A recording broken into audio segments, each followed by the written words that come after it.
3, 2. Oh, that was we're live. How you doing? I'm good, man. How are you? Yeah, I'm all good. Pakistan versus South Africa, day one. I was expecting to do a live stream, for the last session or half the last session. I was thinking this is going to be cool, get some work done, lunchtime, maybe just before. And the next thing you know, the rain hits, and I'm like, it's fine, don't worry. We've still got play left. And everyone's on the field, and I keep on hearing Sky Sports playing the same thing over and over again about Michael Atkinson's in Lords, and he's talking about this, and they're showing England and West Indies, and I'm like, that's great. Can I see the highlights? And no, just keeps on showing the same thing over and over again. I'm like, it's okay, don't worry, we're gonna get some play. And the next thing you know, after waiting for, it must have been about an hour. No, it's quite a long time. At least an hour. I was just speaking to Mohsen Ali on Instagram Live, and he said that the way that Pakistani media managers work and things like that, it was going to be a no question. Like, honestly, they weren't going to start play after that's longer break, just for what, like half an hour. So yeah, makes complete absolute sense why this happened. Felt bad because I really wanted to watch some watch the last session, but Pakistan look in a decent position, to be honest. I think the 58 overs gone, 145 for 3, as it says there, and I'm kind of happy with where Pakistan are at now, especially after that initial collapse of 22 for 3. Yeah, exactly. At 22 for 3, Pakistan were looking in a precarious position, and we won the toss and elected to bat, which I think is the right thing to do. And you mentioned that in Rawalpindi, normally there's a bit more grass on the wicket, but I think Pakistan just, they just wanted to prepare a pitch that would be more turning after the first test. Hello, Mansahaj, how are you doing? Thank you for joining. Yeah, so I just think the pitch, they clearly want it to suit Yasir Shah and Naman Ali. We've gone with the same team. South Africa have only made one change, and Gidi's gone out and Mulder's come in, so it gives them more batting. And I guess, Mulder will bowl a few overs, but they're more looking upon someone like Maharaj to give them more, which is interesting because, beforehand we said maybe we'd see some more seam from both sides, but they haven't gone that way. And it's probably because South Africa knew that Pakistan were going to prepare a more turning track. But yeah, early doors, a typical... we just can't do an easy way, can we? You won't see Pakistan 100 for naught, let's say that. And 22 for 3. What do you think of the wickets? I guess we can talk upon Imran Butt first. He looked pretty streaky, I think is the right word to put it. Streaky is the right word. And I think he hit one cover drive that made me think, wow, this guy's good. Okay. And then he was streaky as anything. Abid Ali wasn't in great touch either, to be honest. And in a way, it made sense why, we lost the openers quite early. Because there was, when Maharaj came to bowl, there was that outside edge that was dropped at slipped, like first delivery of Maharaj's or something like that. So Pakistani openers just look out of sorts. Whoever comes in to open for Pakistan, none of them can stay there for long enough to build an innings the way, Fawad Alam has done, or Azhar Ali did do for a little while in the first test. And then we get to Azhar Ali doing a Babar Azam, for lack of a better term, from the previous match, right? Basically not realizing how much the ball was going to turn. It was a straight one, wasn't it? He completely misjudged it. LBW, he went for a duck. And that catch by Aiden Markram at short leg, oh my goodness. Right, so Norkia kind of set him up. You probably know this, but Norkia set him up. Bouncer, full delivery bouncer, and then one that's just back of a length, tried to well off to the side, and just a brilliant catch by Markram. Like, I wasn't expecting it. You see short leg catches that are really good, like they're going at the body, but if it's slightly away from you and taking that catch one-handed, ooh, that was outstanding.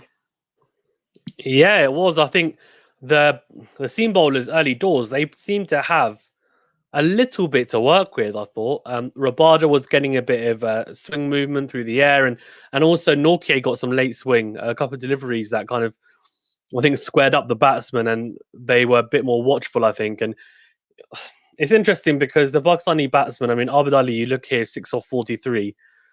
Before I felt like he was in a position where he maybe was scoring a few runs, but he just couldn't go and convert to 50s and get a substantial score.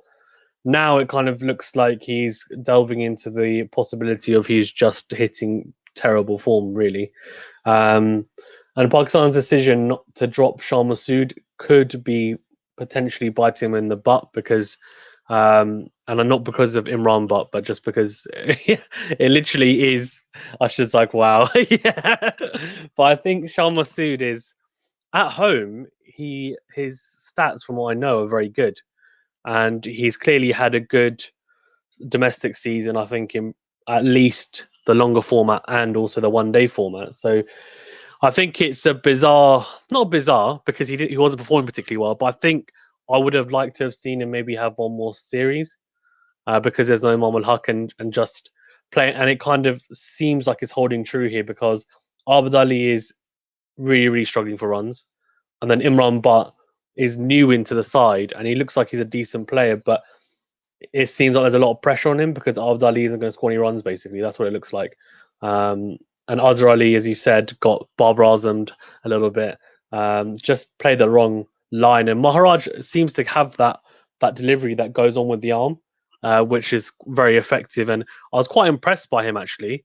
That first ball that you're talking about from Maharaj, it turned and bounced, and actually he nicked it straight to Bavuma, and it was a poor drop, actually, in the end. But look, I mean, after that 22 for 3, let's go on to the positives. Babar Azam and Fawad Alam. Whew, dude, I'm telling you that partnership just made me happy. It's 123 runs partnership, I think, so far. It's still going. Babar Azam has looked very good. He's looked commanding. He kind of not broken, but actually injured Linda as well by smashing him straight down the ground. And then Dean Algar came and they just like took him apart. So basically, I think what Pakistan did was be a bit more aggressive after, the initial burst of wickets. They built the first inning, the first session, just a slow run rate. And then in the second session, again, it wasn't like 4 or 5 run rate or anything. It was about 3. But even in that case, they were accelerating. They were a bit more aggressive, 100%. And I was quite excited to see that because Babar Azam did not look good in the first match, getting out to Maharaj quite easily both times. This time around, I think he looked more commanding. He looked better. Fawad Alam just thinking, all right, I'm the anchor because Babar Azam is obviously going to play his cover drives, straight drives, flicks down leg side. So he's gonna have to stay there, and he's doing that now. He's on, as it says, 42 not out, and I think both of them are aiming for at least 100. Knowing Fawad Alam, he's going for a double for sure. So yeah, I'm absolutely very impressed. But at the same time, I don't know if you realize this, but Mulder's coming to the side. He wasn't the guy who would control the runs today, unfortunately, because initially what we saw of him against Sri Lanka, it was like, oh yeah, he came in, contained the runs, and then took wickets when needed. And in this instance, he didn't contain the runs that much, and Pakistan just looked at ease against him. He bowled 5 overs, but I just thought South Africa kind of lost the plot at that point. After Linda went, they were like, what are we going to do? Dean Algar bowled 1 over or 1 and a bit overs, and then they were like, yeah, we just have 1 spinner, and he's bowled 25 overs out of the 58 that have been bowled today. Right? That is madness. Yeah, I mean, they really worked him, didn't they, Maharaj? That's for sure. And yeah, Lynn getting injured didn't help their cause. I don't know how well he would have done. He didn't play particularly well, I thought, in the first test, but maybe he would have learned from it. Who knows? I mean, he was pretty good in his first 2 overs anyway. Before we go on, Massage is coming with the India question. We can quickly do this, and then we'll carry on. Asha, what's your 11 then for tomorrow's game? Rohit Sharma, Shubman Gill, Pujara, Kohli, Rahane, Pant, Akshar Patel, Ashwin. Where am I? Yeah, okay. So Ishant Sharma, Bumrah, and then Mohammad Siraj. I'm trying to think if there's anything I would change. No, I guess maybe they'll go with, is Shami still injured? Yeah. Yeah. Then actually, to be honest, they might go with maybe Shardul Thakur instead of, I guess, Siraj if they want more batting, but they've got quite a lot there, I would say. So, yeah, I think that's pretty much the 11 I'd go with as well. Yeah, Babar Azam and Fawad are just, I mean, these guys, Babar Azam just looks so good. He looks so good. And it was great to see because I think on the whole, those first two innings of his, he'll be disappointed that he didn't manage to convert it into anything, considering he got starts in both of them. And this time, 77 off 125, and some of the shots he played were just quality shots. They really were quality shots. And there were a few fantastic cover drives, which is his trademark, as I think everyone knows, and I think it's pretty well known that everyone rates his cover drive. But there's also this fantastic shot he played, I think it was off Norkie, off the back foot, where it was very wristy, and he just punched it into the leg side for four. And it wasn't short enough to pull, and it wasn't full enough to go on the front foot. And he just thought, I'm going to kind of just rock back, and he just punched it into the leg side. And it went for four. It was just fantastic timing, absolutely beautiful timing. And when he's playing like this, he really does look fantastic. And you could tell he was in good nick because there was a ball that Rabada bowled to him, and he realised, okay, I haven't quite judged that correctly. And so he checked his shot, and he just made sure, okay, I'm going to get a slight outside edge here, but it was deliberate. And he ran it down to third man for four. And I was just thinking to myself, okay, he's very switched on here.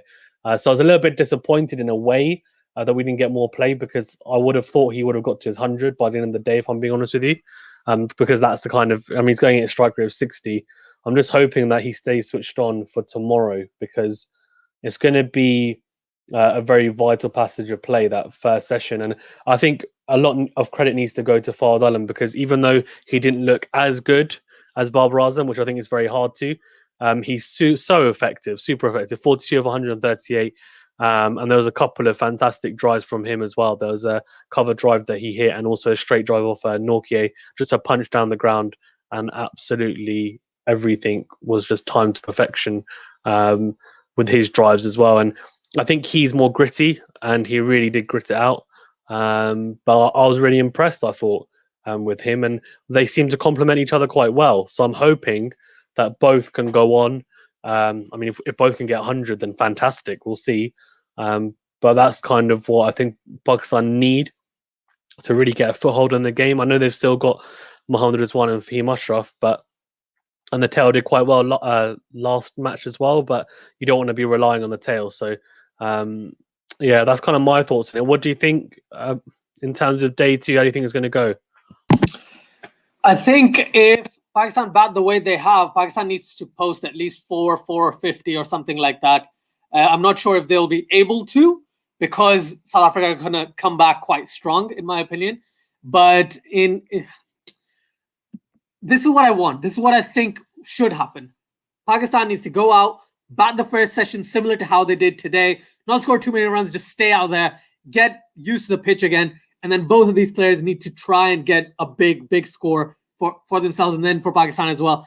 Then whenever Pakistan, let's say for the sake of argument, being hopeful here, but let's say Pakistan are 400 for 3, then both of them just start going crazy, and every other batsman just comes in and just tries to whack it. Because if those 2 early wickets fall against South Africa tomorrow, yes, Rizwan is in great touch. Yes, Fahim Ashraf is in great touch. Yes, the tail worked last time, but we can't depend on them. And that's something I'm scared about, in the case that if those wickets do fall, then Pakistan are looking a little weak, and they should post at least 350 to 400. Otherwise, not a chance. This is a flat track, Fazan. Like, so flat. It's not even, I'm not even kidding. Like, it's supposed to be Rawalpindi. They've made this Pindi pitch into like Karachi or Lahore or like Multan. Like, they've made it into that type of flat track when it's usually really good for seam bowlers. So yeah, I'm a bit, I don't know. Let's see how it goes. But honestly, that's all Pakistan needs to do. From the South African front, just need to take wickets, to be honest. I don't think there's anything else. They need to find a way to contain the Babar's shots, right? They need to contain that cover drive, the straight drive, and that flick that you mentioned previously in some way, so he doesn't make runs, so he plays a rash shot. Yeah, 100%. I think they need to bore him. And we said it's about Kohli and Root. And that's what they need to do, really. They need to really pin him down. But the issue with him is that when he's in this type of form, it's very hard to. And I think that shot that I described before off the back foot, normally a batsman would just go back and just go bang. Okay, that's it. Defensive back foot. I'm not gonna get anything for that. That's fine, and I'll play it safe. But with him, because his eye was at that point, he played that shot, and because it's so flat, as you said, there seems to be true bounce. To be honest with you, early doors there was a bit of movement. After that, really not much, and it's going to be interesting to see how the pitch develops because I think hopefully it breaks up because you don't want to see a score where there's so many runs scored that we don't get a result. It would be nice to get a result. And I think, as you said, though, Pakistan need to cash in now whilst it is quite flat before it does start to break up because I think the second innings on this track will be it will be more difficult because the spinners will get more aid on it. And Maharaj is looking pretty good. I thought it was the standout for them. Considering it's day one as well, I think he's maybe taken a little bit from how Yasir Shah bowled on day one in the previous test match and just realised, look, I can get some purchase on here. I need to adjust maybe my lines and lengths and also my pace. But I thought on the whole, South Africa bowled maybe a bit too full at times. And they were they're basically trying to get something out of the ball and the pitch even, sorry. But it just wasn't quite happening for them. And I think they got to a point where they maybe got a bit frustrated with it. That Babar and Fawad partnership, it took the game away a little bit from them. So, I mean, there's a partnership of 123 there, and it was a fantastic one from them. It was interesting to see Dean Elgar bowl, as you said, because I haven't seen him bowl in quite a while. That was quite nice to see. But I agree with you, tomorrow is going to be crucial because South Africa are going to have to bowl. I think Rabada is going to have a massive part to play tomorrow. He's going to want to run in, and they haven't taken the second new ball, have they? So that would be tomorrow. That will be. Yeah, it's only been 58 overs so far. Yeah, so they've still got a few more overs until the new ball's available. But what they'll be hoping to do is maybe contain them until the new ball, and then just basically go full steam. That's what I think they'll be trying to do. So let's see anyway. But I agree with you. You don't want to rely on the tail. I don't think any team wants to. I'm looking for Pakistan to get 400. We've got a long way to go yet to that, and we're going to need some big scores, I think, from at least one of Babar Azam and Fawad Alam. Babar Azam's current batting average in Rawalpindi is over 250, right? So let's just keep that as something in the back of our heads that maybe he can get 250 on this pitch. Why are you saying that? Because now he's going to get out first ball tomorrow. Watch. No, but I'm just people are going to watch this back and go, "What?" No, I think I'm being quietly confident about. Normally, when he gets to about 77, I'm thinking to myself, okay, can he get to 100? But once he gets past 100, then I'm thinking he might go big here because I think he's at that point in his career and type of form. But we'll see. Anything else you want to touch on before we wrap up here? No, actually, just the fact that I'm absolutely ecstatic for the India-England series that's about to start tomorrow. Right, there'll be that match going on. There'll be the Pakistan-South Africa match and the Bangladesh-West Indies going on as well. So I'm spoiled for choice, but I'll probably pick the India-England one initially and then move to the Pakistan-South Africa. And then when I realize that Pakistan are doing terribly, then I'll move back to the India-England one and start streaming on that. But honestly, yeah, absolutely ecstatic. And I'll be doing a stream as people who are watching. I'll be doing a stream probably in the morning of India-England. And I might shift to Pakistan-South Africa depending on how tired I am, but otherwise I'll probably stick with the India-England one and let's see how day 2 goes because there's no rain for the next 3 days, no rain forecasted whatsoever for days 2, 3, and 4 in Rawalpindi. So hopefully we'll get good days play each of those days. Yeah, there's so much Test cricket on, isn't there? So I was thinking as well, how am I going to cover all of this? And it's going to be interesting. Venu's cricket catch-up. That's what you need to do, Fazan. Venu's cricket catch-up is how and do it live. Do it live. Yeah, maybe actually we might have to do that. That's probably quite a good idea, to be honest with you. But I mean, I think the live stream. So tomorrow, luckily it's Friday. I keep forgetting what day it is because everything that's going on. But tomorrow's Friday, so hopefully I've got a bit more time and maybe I can do. I might have to have two screens on at once and try and do that. We'll see. We'll see how it goes. But no, it'll be great. I think the India-England series or England-India series is going to be fantastic as well. Yeah, I'm looking forward to that. And it's good because in a way, at least there's only going to be one test match overlapping. And then obviously the Pakistan series ends. And then I can really put my efforts into the England-India series, right? So that'll be good. Hi, I said, does he always say your name wrong on purpose? Is this a running joke between you? No, it's fine, dude. This is the thing. People say my name wrong all the time. I don't have a huge problem with it. I'm happy as long as they acknowledge me as a human being. Hello, Jaffer. Nice to see you here. Hope you can like, subscribe to Quality Shot. That'll be nice. There's another comment down here. This is very random. Right. Okay. So, Fazan, just for context, these are current players who have performed well in the domestic tournament. They have names of famous people, but they're also current cricket players. And they might, I don't know if they will. I want them to, but they might not go for as much money as you expect, Jaffer, because I think they're going to go for international talent over anything, unless it's Unadkat, who might still get 9 crores. But honestly, I think Shah Rukh Khan and Azharuddin, they'll both be decent amount of money that they'll be called in for, that they'll get, but I don't think it's going to be very high, personally, to be honest. Very good. We've really mixed up today. And West Indies Bangladesh is looks like it's quite competitive, to be fair. I thought it was going to be. Hassan got 100, batting at 7 or 8, came in, got a century, and I was like, how did this happen? Because Shakib Al Hasan and Mushfiqur Rahim were batting very well last night, right? Everyone went off. Then not Mushfiqur Rahim, Liton Das, sorry, right? Today, Liton Das got out quite early. I was like, oh, so Bangladesh are going to be 300 all out. Let's go, 430 or something like that? Absolutely blew my mind. I was like, damn, Mehdi Hassan, man, well done. Shakib got a few runs as well. So yeah, he got a few, yeah. But right now, I think West Indies are 75 for 2 or something like that. Yeah, they got to go big, man. They got to go big. Yeah, they need to. They definitely need to. Yeah. Well, hopefully they do. Yeah, thanks very much, Asjad, for being on as always. Jafar says Anakta is useless, so I think he is not happy with your comment. But yeah, guys, I mean, please do check out Asjad's channel, Cricket4Us 2.0, if you haven't already, and of course subscribe.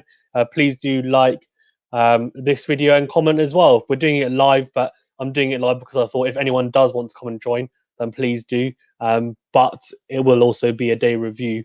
That's what it is. So comment as well and let me know your thoughts on the day. And if you've got any thoughts on, I guess, day 2 and how this series is going to go, and also the England-India one as well, because we'll be covering that as well. Thank you very much again, and I'll see you guys in the next video. Thank you very much.